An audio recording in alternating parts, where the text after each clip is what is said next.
જય શ્રી કૃષ્ણ. રાધે રાધે. રાધે સત્સંગમાં સત્સંગનું રસપાન કરતા બધા જ આત્મીયજનો, શ્રી વલ્લભની પ્રેરણાથી પ્રેરાઈને રાધે સત્સંગમાં આજે આપણે વ્રજવાસ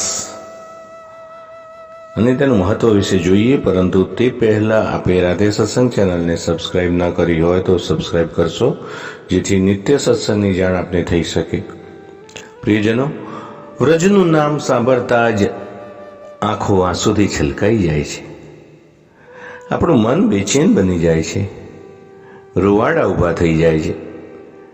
શ્રીમદ ગોકુળ, મથુરા, શ્રી ગિરિરાજજી, જતિપુરા, વૃંદાવન, રમણરીતિ, નંદગાંવ, બરસાના, આ બધાનું પુનિત સ્મરણ થઈ આવે છે, હૈયું ભરાઈ આવે છે. કોઈને કહેવાતું નથી, સહેવાતું નથી, એવી આપણી મનોદશા થઈ જાય છે. વિરહ વધતો જાય છે, વધતો જાય છે, મન વ્યાકુર બને છે, મન ઘેલું બને છે.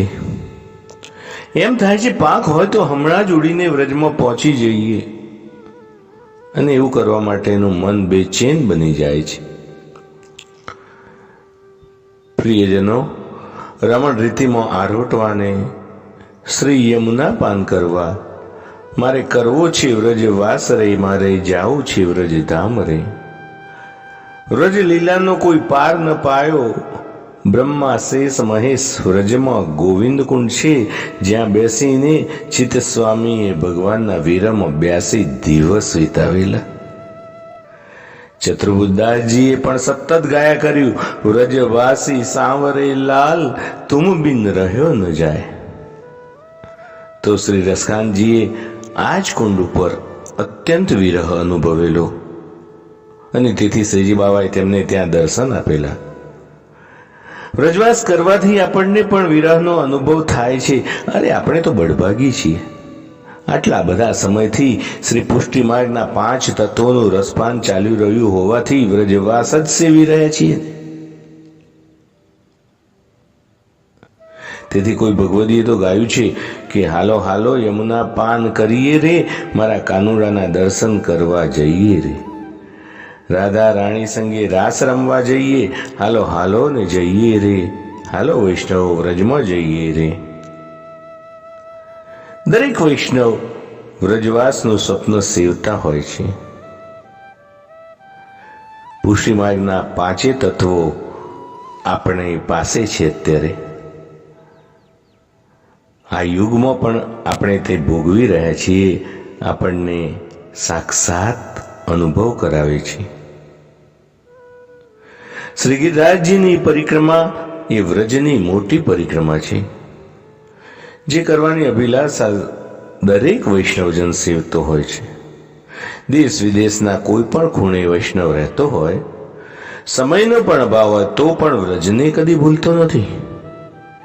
એ વિરહતાપ એટલો બધો હોય છે કે એકવાર તો વ્રજમાં જવું જ છે એમ મનોમન નક્કી કરી રાખે છે.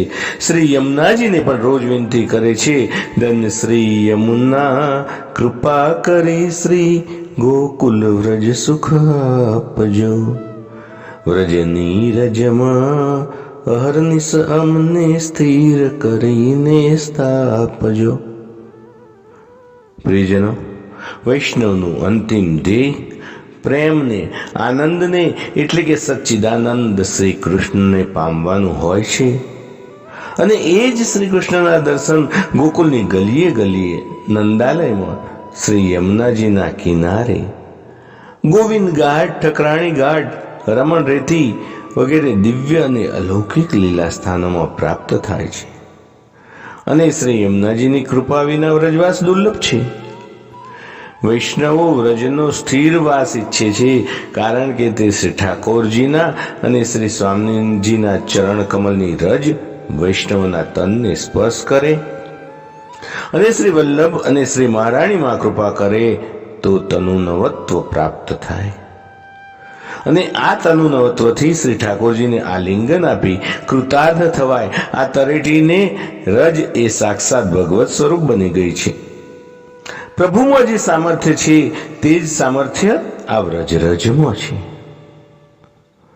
આપણી આગળ આગળ ભગવદીઓ ચાલે, શ્રી ગિરિરાજ બાવા ચાલે, એ સૌની ચરણ રજ આપણા શરીરના અંગો ઉપર અડે છે અને એ ચરણરજના સ્પર્શથી આપણું શરીર તનુનવત્વ અને દિવ્યતા અનુભવે છે.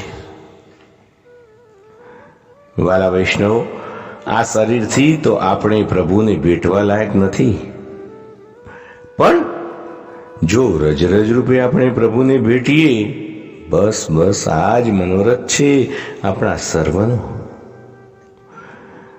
તો આવો આપણે પણ મહારાણી માને વિનંતી કરીએ કે આપણને પણ વ્રજવાસ આપે. આ સાથે આજના સત્સંગની શ્રી વલ્લભના ચરણોમાં સમર્પિત કરી અત્રે વિરામ લઈએ. ફરી મળીશું રાધે સત્સંગમાં નવા જ સત્સંગ સાથે. જય શ્રી કૃષ્ણ. રાધે રાધે.